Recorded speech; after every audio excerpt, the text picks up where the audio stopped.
We're Immobiliser Fit, and this is a 2019 Jaguar F-Pace SVR Protective Halo Mini. If a thief got the key, done a relay attack, emergency started it, went to drive the vehicle away, it's just not going to go into gear, it's not going to go anywhere.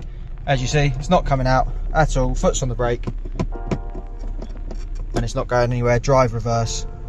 So what we got to do, pop a code in, we receive a flash, and then we can drive away.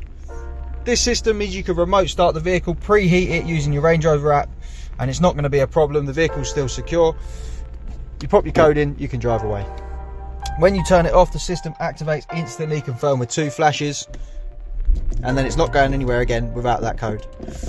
So we'll pop it in, receive the flash, and we can drive away.